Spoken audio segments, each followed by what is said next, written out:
As you and I have discussed, and many of us have shared publicly, in order to meet our climate goals and ensure a reliable and safe electrical grid, we must truly build a historic amount of renewable energy and the transmission infrastructure to support it. So I particularly want to thank you, Mr. Chairman, and Ranking Member Barrasso, for your attention on some of the issues of critical importance, not just to me, but to the state of California.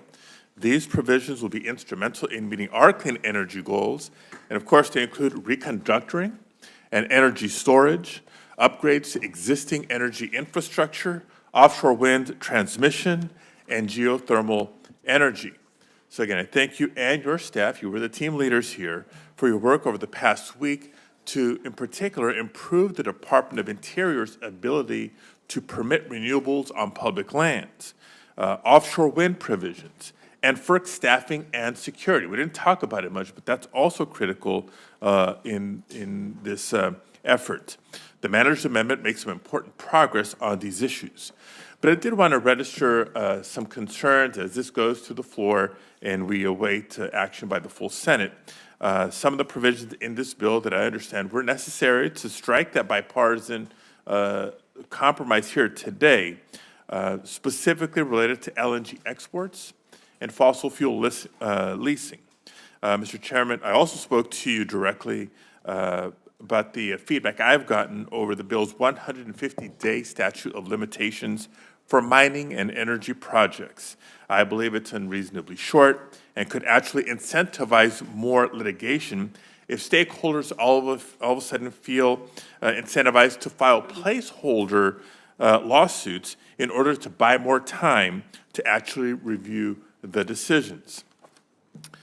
Mr. Chairman, as you know, I'm also a member of the Environment and Public Works Committee, and I want to point out that in the bipartisan infrastructural law, we permanently reauthorized FAST 41, which includes a 2-year statute of limitations for covered projects, down from the 6 years. So there, it was down from 6 to 2 years. Here, we're going 6 years to 150 days. In that effort, it also included other transparency and efficiency measures that aren't included in this bill either. So I hope that we look to that model for consideration in this package. And I feel confident in saying this because I've heard colleagues on both sides of the aisle point to the 2-year timeline in FAST 41 as reasonable.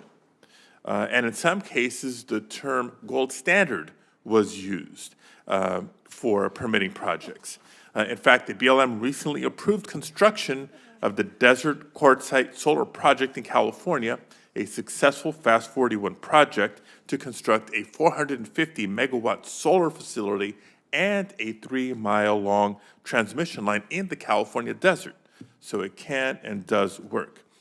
I know, Mr. Chairman, that these are hard issues, and I'm proud to have supported this package here today because we simply cannot meet our clean energy goals without permitting reform. It's been a big priority for you. Happy to be a part, but I hope that we continue working and negotiating the provisions of the bill, particularly the guardrails around projects deemed in the national interest, clarifying the interregional transmission planning section, and taking a second look at the timelines, transparency, and efficiency measures because it's imperative that we get this right. Thank you, Mr. Before I turn to